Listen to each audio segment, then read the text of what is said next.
All right.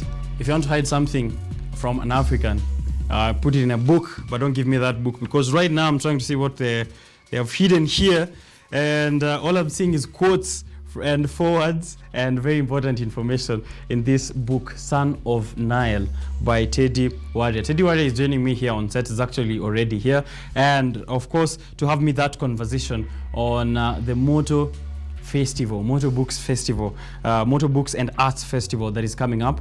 Teddy is also joined by Mercy Kibira, who is also a curator there at Moto Books and Arts Festival. We're going to take a look at that, and also what kind of expectation you should have towards this festival that is coming up on 22nd of April, and also what you need to be doing about the World Month, the month of celebrating the World of Books and copyright. I don't know if you ever knew that is a thing, but if you did know, now you know. If you don't get it, don't forget about it. This is when you get to know about it. Biashara Tuesday is how you're interacting with each other all over social media platforms. The hashtag Biashara Tuesday, the business of books, is what I have here. So let's get into that conversation. But first, let me introduce to you my guest here. And I think I'll start with you, Mercy. And maybe introduce yourself and how you're involved with this festival. Are you an author yourself? And also, when did you start thinking about this festival that is coming up in 3 days' time? I'll begin with you. Yes. My name is Mercy Kibira. I'm an avid reader.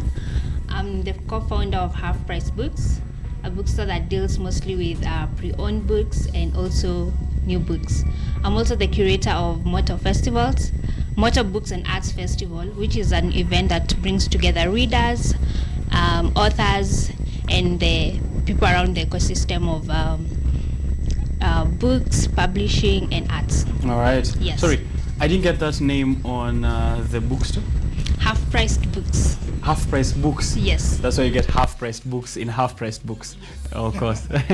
That's quite an interesting one. Now, to you, Teddy. I know we already have here your work. I'm seeing very interesting praises from one of my favorite Kenyan authors, Yvonne Award. Yeah. Actually, let me just read what she says here. Your work sits in the interstices. What is that? It could only be said by her. Between poem and prose. The Pakruok, a narrative non-fiction praise genre in the Luo, is comprehensive, lyrical, and lovely. A good setup, and as a monograph, it works beautifully. Let me raise that with Michelle Obama's quote here that is at the front of this book by Teddy. Your story is what you have, what you will always have. It is something to own. And that is what we are going to be getting here. But before we get into matters of what is in your book, Teddy, introduce yourself and, of course, how you're involved in this year's Moto Books and Arts Festival. Thank you very much. My name is Teddy Warria. Teddy means divine gift in Greek. I thought it was important to say that because my book is about identity, place, and geography. And I think it's important for Kenyans to also get situated. And Warria is my Dholuo name, and it has different meanings. Mm-hmm. I'm very happy to be here today with Mercy Kibira, mm-hmm. who is a curator of the Moto Books and Arts Festival, a very timely event, given that we are all coming from sequestering from the corona pandemic period. And it's important that people know other Kenyans had real babies during this corona period. And my baby, or babies, was my book, Son of the Nile, which I'll be launching on paperback at the inaugural Moto Books and Arts Festival at the Village Market, beginning on Thursday to Sunday. All right. I'm also seeing a lot of... I think I'm getting distracted by your book. Let me just put it aside for a while. Sure. And then we'll get into that conversation later. Sure. Interesting question. Yeah. Is it a thing with authors who are wise and doing a lot of books and literature, yes, to have beards and to have long hairs? Because I think Professor Wole Soyinka also has a Nigerian. So I'll speak to that a bit. Yeah. When I was in Lenana School, as a student there. I was taught by B. Salome Kuvuna Maneno. She's passed on since. And she used to teach us and say, beneath a tamarind tree, should say akili ni nywele, na kila mtu ako na zake. For those who don't understand Swahili, they say your hair is your brains or your knowledge. And my brother Joseph Okello asked me the other day, you have become a Levite because I'm growing my hair in the tradition of the Rastafarians. Right. But I actually just grew my hair. Yes, sire. Oh, what a guan. Wolan. So I did that simply because during Corona, we're told not to go to barbers and all these kind of things. And because I told you before, I believe in division of labor. One thing I don't do, I don't cut my own hair. All right. So I'm waiting, possibly after the great festival that Mercy Kibira and Half Price Books is hosting. I plan to actually shave my hair. Okay. So it was born out of that, and nothing, but it became a kind of a cool thing for other people. Thought it was cool, and but my mother taught me earlier on and said, if it's a matter of hair, you can only take 10 minutes to shave it, so it's not a big deal. Okay. So I'm happy to have it, but it made me go into the right zone when I was writing or thinking, because I didn't have to wonder or worry, am I going to be combing my hair daily? Am I going to be cutting daily? So I let it grow. So you had some time to focus. I had some time to focus 100% because depending on what kind of book you're writing, and especially if you're doing a lot of research about your genealogy, which in Africa, people will tell you so many stories about your own story. So I needed to verify with like 17 people to arrive at my truth. You're very investigative in that regard. I'm actually just curious in the regard that I had the time, and the Americans say time is money, but I had the time to write something that I knew will last for eternity or for posterity, and will serve the generations to come in my family, and hopefully inspire the Africans to do the same. It takes time, and this is not something you'll just do within a day, but now I have it, and I have it forever. All right. Also, I guess it helps you to think while think about. No, I do like this. That's why at the back of my head is completely falling off, because I do a lot of this when I'm thinking. All right, maybe she'll switch that, but we'll get into your hair and your books in a while again. Mercy. Now, I know I think he's mentioned there in his narration, which was about hair though, but it is that ability to tell your own story and not letting other people tell your story for you, especially for Africa, which is something we've used to. The history books, the novels that we have students do in school, all of that written by not Africans, and they kind of lose that context or that perspective. Is this something that is also in consideration in this year's Moto Books and Arts Festival? And what will you tell us was the inspiration behind bringing this inaugural Moto Books and Arts Festival? So this year's theme is firing up African literature, and what we believe is that unlike before, where the African literature was at the periphery, we are now at the center, and we've taken off. And the firing up of African literature means that the fire is there. We just have to keep it burning, and we want to. It's no longer a time of telling people that come and write your own stories. We've already written our own stories, and now we are taking on the global stage. All right. Yes. The World Books and Copyright Month. Is this something that Kenya has been avoiding to celebrate, or do we not have enough information or knowledge about it? I'd say Kenyans have been celebrating. It's probably just it has not been at the limelight. Right. But we have different organizations that have been celebrating that before. Yes. All right. Yeah. Teddy, you are involved in this year's festival as well. Yes. Tell us what your part is currently, and of course how you're going to be involved throughout this festival before we get into your work. Thank you. When you asked me about hair first, a song by India Ari came through my head which says, "I am not my hair." It's a song that I like a lot. But I came through for this particular festival. I had gone to pick my books at Mercy's half-price bookstore in Village Market, and I met a lady called Afi, and Afi is helping her organize it. And we began talking about the festival, and I said I'd like to she asked her how would she like me to get involved. She said, could I buy a booth for 5,000 for the booth for the 4 days as an author? Then I said, only that?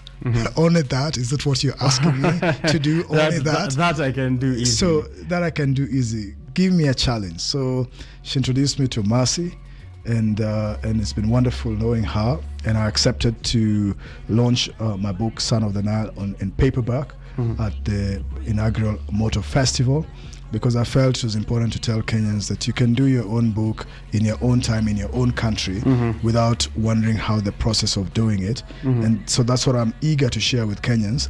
And before, Kenya has been talking about the Constitution 2010, all these other documents, whether it's Azimio or Kenya Kwanza, but we fail to speak about one thing. Who am I as a Kenyan? What's my identity? How do I define myself? How would I like other people to know who I am? And how can I collaborate with other Kenyans to build a better, more unified and united Kenya?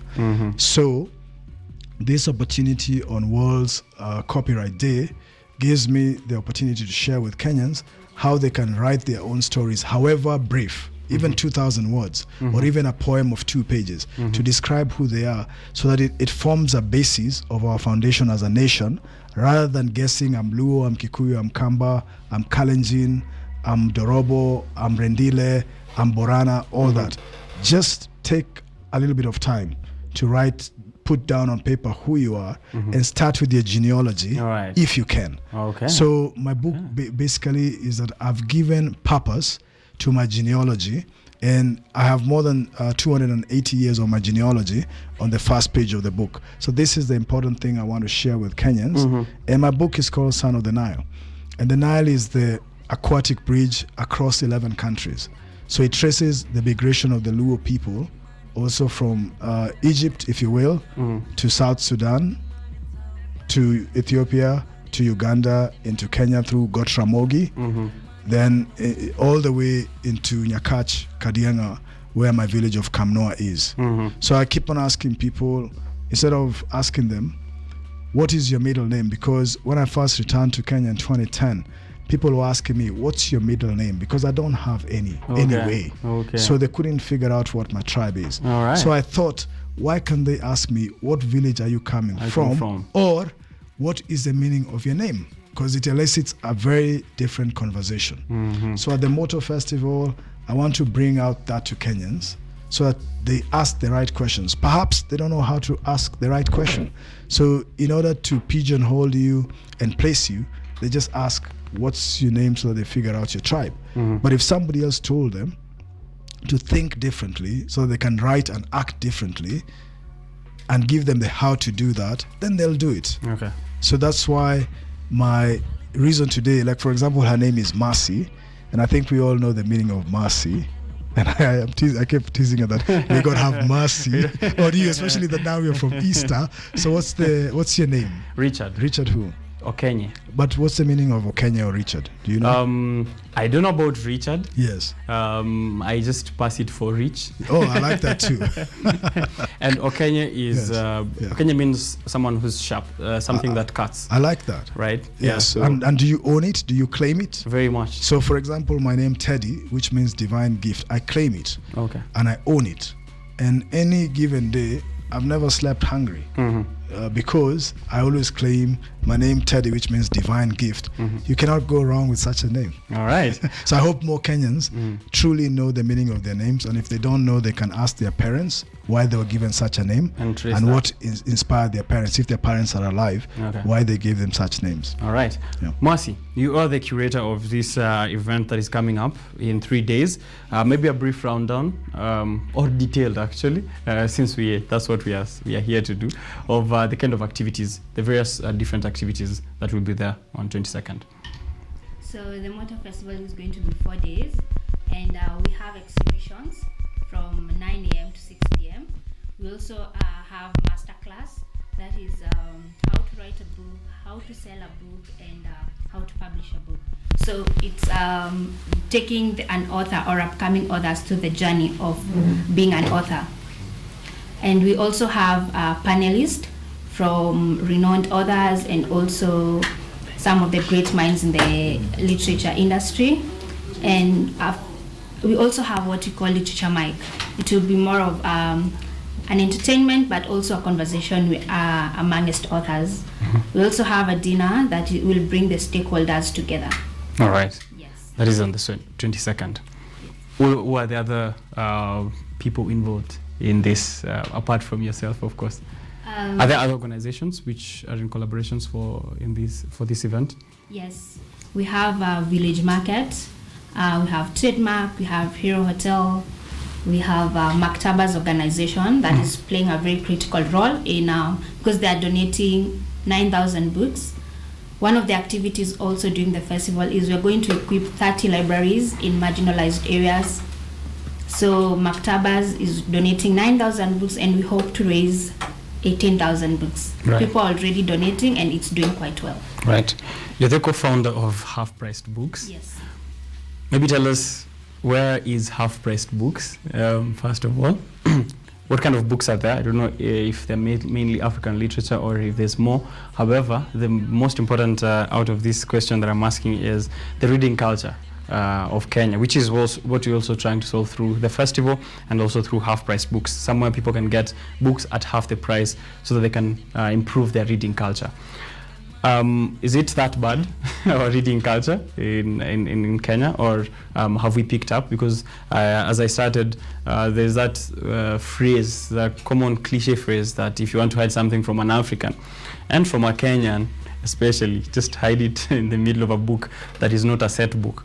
So have we made efforts, and through Half-Priced, can we find other means of course ensuring that we are moving forward with our reading culture? So Half-Priced Books was formed to just demystify the fact that books are expensive. Reading was considered a hobby or an activity of the elite and the rich. But we wanted to demystify that. That's why we, while doing our research, we realized that books were expensive. And we wanted to make books affordable to everyone. So we decided that we could get world-class titles, books that are of good quality, great titles, at a good price that anyone and everyone in Kenya can afford. All right. That's how we started. That's how the name Half-Priced Books came. Along the way, though, because some books were very hard to find in terms of newly released titles and also African literature, the demand is quite high and our pre-owned books could not satisfy the market. So we also ventured into new books as well now. Mm-hmm. About the reading culture in Kenya, I'd say we are improving because we're on the right track. You can tell that from bookstores that are coming up. The reason they are coming up is because there's a market. Kenyans are embracing and appreciating the reading culture and also reading our own stories. We are embracing our own stories. We are owning our own stories. All right. Yes. Embracing our own stories and reading our own stories, which is something that you are heavy on, Teddy. I'm heavy on that. In fact, my friend, Engineer Felix Kimani, commented and said it's good to own your own story. Mm-hmm. And I want, hopefully, Kenyans to understand that it's good to own your own story. And mine is called Son of the Nile. And if you notice, I picked a landscape that is completely and truly African, which is the Nile. Which is also something I wanted to ask about. Sure. That is interesting artwork. Thank you. In fact, if I may put you to a test, what is the title of that book? Son of the Nile. Go deeper. Because I'm deep. The whole narrative is deep, long and wide, as the River Nile, which is the longest river in the world, barring Amazon. Yeah, I see here a map. Actually, no, let's go back to the page, the first page. The front page. Actually, the title of the book is A Son of the Nile. So that boat is a letter A. And it pins down the identity of the river Lake Nilotes, who the Luo are. Who the Luo are. And A also stands for excellence. At least in academia, and we're at an academic place at Kenyatta University. So I wanted people to note that. So I thought a lot about that.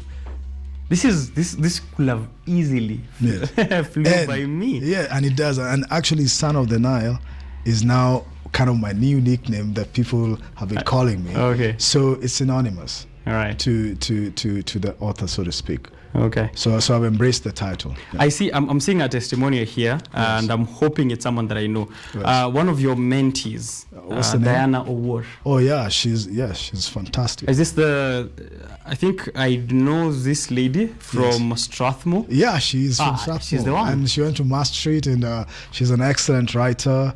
She also proofread my book. She owns a company called S&D Writing Lab. Yes. And she wants to encourage more Kenyans to read and write, and for her to even edit their work. So your work is good when it's edited by somebody else too. You see that it makes it more powerful. She's my mentee. Very good friend of mine, Diana. Shout out to you, Diana. You've made it to my show. Bring her along. Definitely. And she actually challenged me to have a sequel of the book. So part 2 of the Son of the Nile, it will be called Spirit of Africa, Global Africans and Change Makers. Yeah, so I'm very happy about that. But before I forget, you ask a very poignant question about the reading culture. If perhaps I could say one or two things about it. So in Kenya, I think people say that Kenyans don't have a good reading culture, but I don't believe in that, or I don't buy that. And I'll give you just a very quick example. If you buy, these days I live in my village of Kamnoa in Nyabondo in Kisumu, okay? When you buy one newspaper, one Daily Nation, for example, it's read by 6 to 7 or 8 or 9 people. They pass it around, isn't it? Right. What is that called? It's reading, isn't it? If you're in a bus or a matatu or in a plane or in a train, you constantly see Kenyan reading novels. So that's also reading. The question is, have you written books that interest and speak to the minds of Kenyans, that they identify with it? So intentionally in my book, I wrote of the locations which Kenyans can identify with, especially given that I was talking about my roots. I wrote places in Nyakach, which is my constituency, run by Honorable Aduma Owor, is that they will find themselves in those places and in the book. So they'll be excited to be reading the book. But if you're constantly reading a book that you don't know, if I tell you about London's Bridge, or I tell you about Kensington Palace, and you've never been there, you can only imagine, and perhaps you don't even have the money to travel to England. So I brought it home, because I call it from my, when you're in the States, you are homesick. Then in 2010, it was my homecoming. And then now I'm in my home stretch. So I want to bring Kenyans to the idea that if you read and apply, it can fundamentally change your life. But people here, the school system is that read so that you can pass English with a grade A or B and all that kind of, but that's not enough. Read so that you can be a lifelong learner. Read so that it can change your fortunes. Read so that you can also relate with your fellow human beings better. Because the more I know you, the better I'll relate to you. Like right now through my book, you have quickly discovered that I know Diana Owor. If I had not put it on paper, we could not have connected on that level as well. And we have connected because I've made my book local by putting local faces and images and their story. So that's what I want to bring through the Moto Festival, for Kenyans to understand that keep it local. You see that? And fundamentally, I want to globalize local heroes, okay? And globalize and localize global leaders like Mandela, Nelson, Rohit Latla, Dalip Unga, Mandela, and Barack Obama, the 44th President of the United States. So that's how I want to connect it. Another global Africans like Divock Origi, who scored a hat-trick for Liverpool that made them win some time back. Very excellent player. Yeah, so that's what I'm attempting and actually will do with my book, so that we improve the reading culture. In fact, at some point, I'll create reading points similar to just bonga points.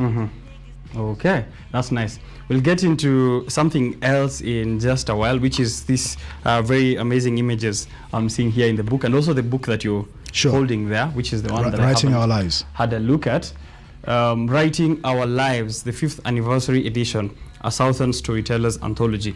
But let me get to Mercy now, who is also, of course, who's the curator for this festival that is coming up. A very pertinent question that I want to put across to you, now that we've mentioned this young person, Diana Award, who is an aspiring author and a very amazing writer, by the way. There's the issue of gatekeeping in so many industries. Yeah, I don't know if that's a thing in the world of literature and in how young people access opportunities such as publishing, mentorship from him or people like him, and also to be involved in such festivals. I know we've had here, I think I'll get the name right. There was one guy here called Paul Wambua who is helping us with the newspaper reviews, and he was also saying that he's been trying to find places. He's a poet. He's been trying to find places where he can connect with other people, get publishing opportunities, and also interact with people who have gone ahead already in this space. Is that something you're considering in this festival, and how can we improve access to some of these resources for the young people who want to publish? Someone is 23, they have no idea. They know how to write, they know how to write poems or to narrate a storytelling generally, but the resources, the mentorship, the guidance, they do not have it. Can we improve, and are there ways that you feel through the festival you can do that? It's definitely one of the things that we put into consideration while we were putting up the festival. And one of the things we have is we have a session on Saturday that's called New Face. We need new faces. We need new names, and it's basically the new and upcoming authors. So we have Makena Maganjo, and the author of South Bees Finance, and we also have Colin Sakwa. Those are what we'll call pretty new authors in the industry. Right. We also, through the master classes, we have authors, we have publishers who've been in the industry, and so they will guide upcoming authors on and take them through the journey. We also have the exhibition. We have authors who will be there, and I believe it will be a very good interaction point for people who want to venture into writing and publishing, because they will meet people who've already gone through that journey, and they can provide guidance and mentorship through that session. All right. Yes. I know you've mentioned Colin Sakwa. I think I know him from social media. Yes. That is on Twitter. Writes quite some interesting threads there of, if I am not missed, yeah, it is actually him. So do you feel like, now that I've mentioned social media, social media and technology, does it play a part in how we are telling our stories? Can we use these platforms in one way or the other, writing threads or starting your own small WordPress site? Those small important journeys, steps that you feel can help someone shape themselves in this journey. Yes, I believe that we need to embrace innovation and technology, and we can see if we go back to how our grandparents used to tell stories, it was through folk tales, songs, and as we in this generation, we have different platforms. So I believe they are very critical, and we should telling stories on Twitter is now, reading a thread of a story is really interesting. WordPress, Facebook, podcast. I believe that all those components are very critical and important in telling our stories and also shaping the future of African literacy world. Yeah, also you've mentioned podcast, and is that also going to be featured anywhere in this festival? Yes, we have a podcast that actually launching on Saturday by Njeri Wangare, and it's a children podcast, and so yeah, we've tried to include all platforms as much as we can. As a podcaster, I'm really excited about that. Wow. Yeah, right. Now, have you embraced technology and innovation, Teddy? Well, since you're now starting life at the age where you are, are you embracing what life is offering? Well, I am technology in the sense that in 2010, together with a band of my brothers, Samuel Gikandi and Eston Kimani, who are the founders of Africa's Talking, we attempted to connect Africa using telco.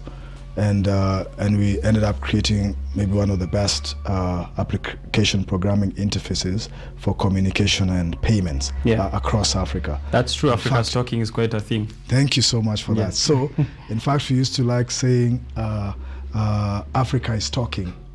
Are you listening? So I'd say Africa is talking. Then my colleague Graham Ingoho would say, are you listening? And lately or recently, as recent as last month, I've joined back Africa's Talking to be in charge of storytelling, because we want to tell these stories across SMS, USSD platforms, enabled platforms, so that we can have our stories loud and clear across Africa and power the 2G advantage, which some people seems to be moving away from it to go to 5G or 4G, but 75% of Africans are still using 2G feature phones. So we have to take it to them where they are, so that we can have non-filtered African narratives from the ground or the grassroots. And that's why even my book itself, I got most of the information by being in my village of Kamnoa, but also using my phone to do interviews across the whole Nyanza, where majority of my family comes from. So I've embraced technology in that regard. I've also we're building a website called sonofthenile.com. It will have 3 features in itself. One, it has a portal where you'll discover Kisumu and the Lake Victoria, which is a source of the Nile. And the third thing, I'll be promoting travel across the Nile, because we hear other Europeans having conquered or gone through the Nile, including the guy who started, I think who started Gertrude's was the person he ended up marrying, but I think he came across the Nile to ask for a hand in marriage to this particular lady called Gertrude, who Gertrude Hospital is named for. So my thought is to use my website to not only showcase my book, sonofthenile.com, but to have other Kenyans and other Africans write their own I Am From poems, and then eventually I'll create a Son of the Nile anthology for Kenya. Then I'll also create a Son of the Nile anthology for Africa, because everybody is telling us, oh, this is the time for Africans to tell their own stories, but nobody is effectively and efficiently telling you how to do it. So I'm using the I Am From poem as a basis for starting to write your own story, and then converting it into a memoir, for maybe mini memoir for 2,000 pages, like the one I've done for Writing Our Lives.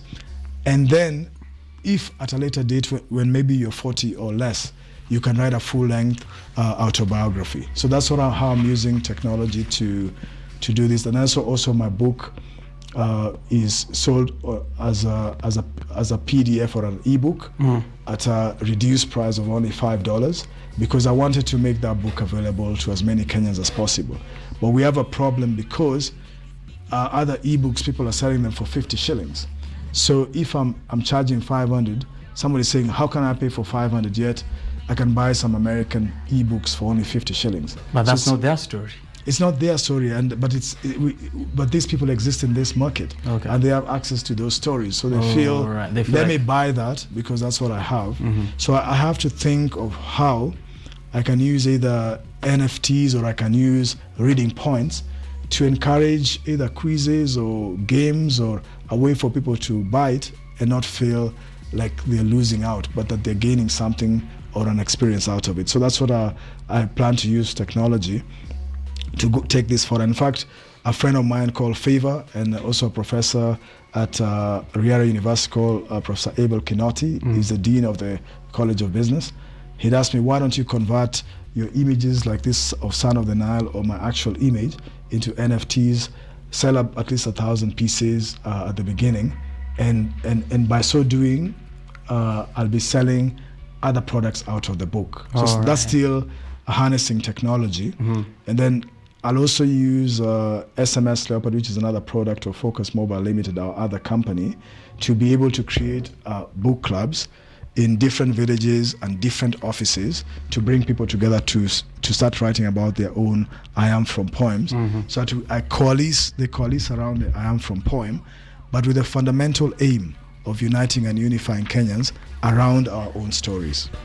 All right. Yeah. That's exciting. An entrepreneur, a technological entrepreneur who's also a writer. Thank you. That is quite a combination. Very important. I believe creativity rules, Mm-hmm. and that's what you do even if you're a technology entrepreneur. Right. Yeah. Marcy, now let me get back to you. There is a charity that is going to happen for book drives. Yes. A book drive, a charity book drive that is going to happen during this event at Village Market. This is going to go to children from marginalized areas. Yes. How can people participate in this and also in the festival in general? And I know I feel like this has been Band-Aid for quite some time, right? I have also done a small book drive for my primary school, which are good efforts that everyone should be doing, because let's not have books collect dust in the shelves when there are people who could use this knowledge. But do you feel like we can permanently solve this issue of accessibility to books? Because I know very few libraries in some of those rural places, schools where students are already sharing classroom material, which means getting something extra like Son of the Nile to read, that's going to be challenging. Is there a way that you can fix that collectively? I don't want us to blame the government or to blame other people, maybe just to give pointers as someone who's been in this space on how we can harness our efforts together and ensure that literature and literacy is getting to everyone in Kenya. So on this journey of fighting illiteracy and promoting the reading culture, it's quite unfortunate, as you said. You go to some regions, the kids do not even have a classroom, they do not have even desks. So, and I believe that on this journey of promoting the reading culture, we cannot encourage kids to read, yet they do not have access to books. So we have to make the books available to them. We have to make the reading materials available to them. Then from there, we encourage them to now read. We are at risk of, kids not being able to read by the age of by even 8th grade. We have the statistics show that most 7 out of 10 third grade kids cannot read at grade 2 book, which is quite devastating. Right, that's sad. Yes, and so half priced in collaboration with Maktabas and other partners, we saw it fit to take it upon ourselves and not just blame the government. What are you doing to your rural school? What are you doing to the school that you went to now that you have a career, you have a business? What have you done to that school that you went back, that you studied when you were young? So that's why we are encouraging Adopt a Library, where we encourage people to adopt a library, and then maybe you can buy some books, and we also encourage other people, maybe the alumni or your friends, to contribute and help you equip those libraries. Mm-hmm. Yes. All right. How can people be involved in this festival that begins on the 21st?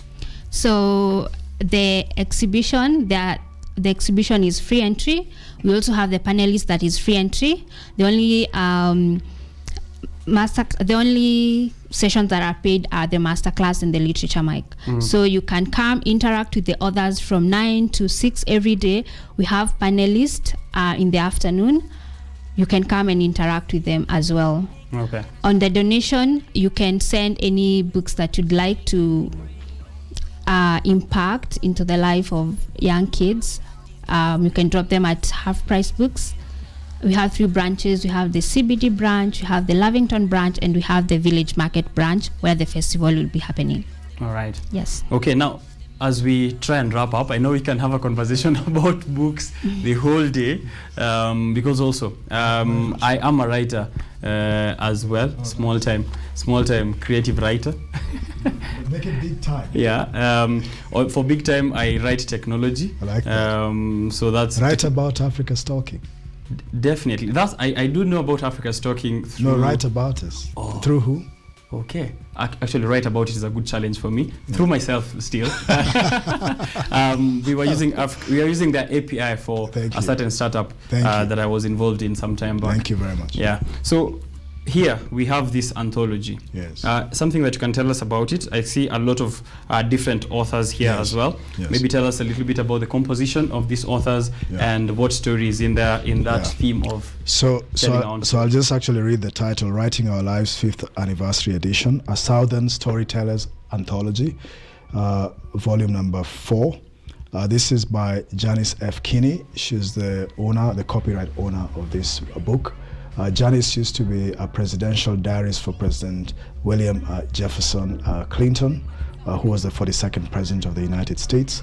I was introduced to her by my childhood friend, Engineer Felix Karaoke.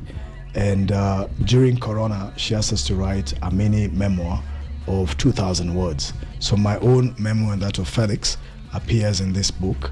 And the idea was to write your story based on a location. So I wrote about my stay in Texas, which is an hilarious account of my stay in Texas, in the southern United States. And Texas always says the eyes of Texas are upon you. So I wrote hilarious accounts of it here, which some of them I'll be reading at the Moto Book Festival. But as I engage on that, I wanted to give a statement which I thought was going to be important for the readers and for the people coming to the festival. My late mother, Wilfrida Atieno Ombodo Nyarseme, used to read for me books since I was a kid. So when we did the reading tests in primary school at Buruburuan Primary School, I never got anything wrong in the reading tests because my mother was always very keen to read for me Abunwasi, Tintin, Obelix, Asterix, Juha Kalulu, and so she made reading fun for me. So I hope parents can make reading fun for their own children from an earlier age, because they say if you read from the time you're in kindergarten, you actually improve your test scores and your ability to read and learn, and actually your ultimate wealth in life. So I hope parents can take this very seriously and read for their children. And when I was also little, my mother read for me a kind of a prayer or a poem. Say, good night, sleep tight, wake up right, to face the morning light with a lot of might. Am I right, Teddy? And I would say, you're right. So that I remember 40 years later. Whoa. What this says is that these things stick. Poetry sticks. Poetry teaches the kids the love for learning and consequently the love for writing, and it helps them with their comprehension and understanding. So that's why I'm very keen to use my I Am From pentameter to teach or show Kenyans how to write their own stories that way. So that's what I'm keen on. And then secondly, an important thing that I wanted to say, my book is not just celebrating Teddy Warria, the son of the Nile, as a river like Nile, but it's also celebrating our local heroes and heroines. So at the exhibition, I'll be bringing out a book for a dear friend of mine called the legendary Jinadine Karaoke. She's just written a book called Daughter of Africa. So you see, there's an emergence of people owning the whole of Africa instead of just owning a small piece of Kenya. Do you see that? My title traverses 11 countries. Jinadine's book, Daughter of Africa, traverses 55 countries. Plus, you see that? So it's a beautiful thing to see. And Mercy's own vision for the Moto Books and Arts Festival is firing up African literature in our time. And this is our time to do exactly that. And so I'm very pleased that we've been able to come here. And because my sister Judith Warria is watching, she first brought me to KU when I was only 10 years old, and it has changed dramatically, but she inculcated the love of books in me. And my first job that I ever did when I was, maybe it was child labor, when I was 11 or 10, I was a newspaper seller on Rabai Road in Buruburu Phase 1, where we used to live at house number 150, because the newspaper man knew that I knew how to count, so I won't lose his money. So I would sell papers every Saturday, and there was a very good column called Whispers. Yeah, by my father, the late Wahome Mutai, yes. And my father used to like calling me investment because of that. and he'd call me that, and he'd like saying, I'm investing in you. To just tell me that he's putting a lot of his time and money in building me into the man he wanted me to be. All right. And so I hope parents and teachers and community leaders will use books as an avenue for mentoring boys and girls, and I'll be offering in the coming months and years an avenue to help Kenyans to know how to write their books, how to market, not even telling their story, write a book, and the business of writing and selling, because there's no need of writing a book and putting it on the shelf, because it takes so much to write a book. So you better distribute it to as many people as you can. And people do need help to do that. So I'll create a technology platform to do exactly that. And with that, I'm thankful also to Mercy, because through her I've connected with Nuria Kenya, who are very able to connect authors and writers with markets here and around the world. All right. Mercy, I have an issue with people who don't return my books, so maybe you can tell me what I should do, or those who return them with dog ears. You know, they fold whatever pages is. They don't know about bookmarks, which you can make out of anything really, including money. But now, how do I deal with those people? But also. Because sharing, it's actually a question that I want to hear your view on, because sharing is caring, but sometimes getting it back is not cared for. So the caring just goes one way. How can we solve those issues of people who don't return books, people who don't take care of books, and how is it important to take care of a book like this one? I don't want to give someone Son of Nile and it comes back looking like Son of River Nairobi. Yeah. Is taking care of books something that you think about? One rule: give out books that you're willing to lose. Ooh. Also, books are very personal, so if you can share your clothes, you can share your books. And I believe that, especially people who don't take care of books, there are people who have not invested in books, and if you're reckless about a book, it's because you do not know how important or how special that book is to the owner. Right. So unless you're willing to lose that book, then don't give it out. Don't give it out. Or rather, buy that person a new copy. Right. Yes. Okay. Buy them a book. Yeah. Like a gift card. Yeah. With that book. It definitely works. Yeah. Get it. Okay. The festival activities. So let me just read them real quick so that people can be prepared for that. There's going to be exhibitions, as we said. There's also panelists that are going to be there. You can see on the screen, of course, the schedule for all those days. Is it 4 days?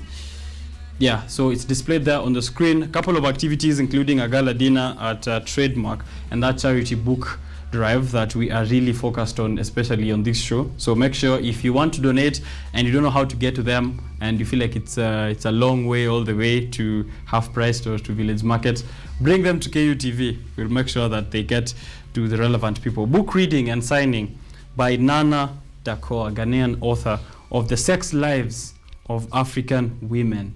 Very interesting book that I think everyone should be reading, and make sure that after you've read it, if you can make sure you read it before this festival, you will have a reason to go and meet Nana. And now, as a round up, I want to know what you're reading currently and why you're reading it, and also same for you, and then I'll say what I'm reading and what I think about it.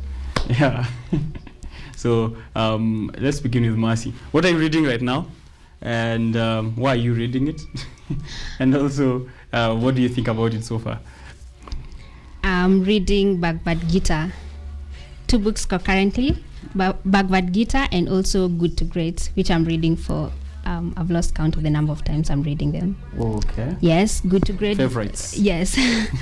They are some of my favorite books. Bhagavad Gita because it was recommended by one of the people I really look up to in terms of in business, the late Bob Collymore. It was one of his favorite books, and it's a guide to life. It's general a guide to life and how to tackle different aspects. Let me get of that life. again. I get this guide to life. Bhagavad Gita. It's the Hindu spiritual book. Yes. Okay. Yeah. Nice. Okay, go on. And then Good to Great, because it's a very interesting book. I think everyone in business should read it, and of how some companies survive the test of time and why some are not with us anymore. And there's a hedgehog rule, there's the bus, and also there is the level 5 leadership. Okay. Yes. How do you develop a strong reading culture personally, as you and how can people adopt that? Maybe a few tips. You're reading 2 books concurrently, you have other activities going on in life, and I, as someone also who struggles to keep up with the book I'm reading because of other activities, how do we cement that reading culture? I'd say one of the things is read books that you love, books that you connect with. If you're a few chapters in and you don't like the book, put it aside. There are too many books in the world to be stuck on one. Yes. And also the other thing is discipline. It's the same way you wake up in the morning and the first thing you do is wash your face or brush your teeth. Set time for reading, even if it's 30 minutes a day, say from 9 to 9:30 or whichever time I'm reading a book. Put your gadgets away, and you'll be surprised at how much you'll be able to read within that period. Okay. Yeah, so it's a habit. You have to keep doing it. Yeah. Right. Teddy, what are you currently reading? Thank you. Why are you reading it? Who recommended it to you? What do you think about it? Thank you. So, like Mercy, I'm always reading several books at the same time, but I'll give you my process. Every day I spend 3 hours reading a book, and I spend 2 hours reading newspapers and magazines from all over the world. I do it whether I'm sick or not sick. And the first thing I do when I wake up, I open the windows. I open all the 4 windows of my room. And I read a book for 1 hour. And then in the evening before I sleep, I do the same. So the book that I'm currently reading is called Daughter of Africa by Gina Dean Kariuki. It was given to me on a Saturday. On Saturday, she sent somebody to bring it to me. And I find it very fascinating because it shows you how M-Pesa was built, and it also shows you how certain things that could have been disasters, like the KQ, when it came out down in Cameroon, how she effectively gave one of the best PR messages in the history of PR to make Kenya and KQ look good, and also how she's interacted with, say, Nigerians. It's a book to read to see how you can network effectively in Africa and create value in a country like Kenya and multiple other African countries, and own Africa. So she literally owns the stories that are shaping Africa and are shaping our conversations, and she's been right in the middle of it. So I aspire to be also like that. So I'd urge people to buy it and read it, and most importantly, write the contributions that they're doing, they're giving Africa through collaboration and through seizing the moment, because that's what her book really teaches us or shows us. And Gina Dean is a PR authority in Kenya and in Africa, so I hope a lot of women and young girls will also borrow from her. And it's an interesting book. So take a peek at it and read it and buy it. Right. And the second book that I'm reading is called Seizing the Moment. It's a story of the family of Canon Jeremiah Warria. It talks about how one woman gave birth to 17 children, including my adopted mother, Dr. Mary Elizabeth Okello, the former owner of McKinney Schools. During Corona, she bought for me, because she knows I have an interest of books, she bought for me probably more than 16 books that I read all of them. But most importantly, she shared with me over dinner her life stories from the time she was a child until now, which I think every parent or every grandmother should take time to tell the young ones about themselves and not wait until the end. Yeah. So that's what I'm reading, and I'd urge also Kenyan families to write their genealogy without shame, and to write it with all joy that they have, because our genealogy is the basis of our human story, and those stories started right here in Africa. So we shouldn't ask anybody for permission or for guidance to tell stories that we have been telling for millions of years.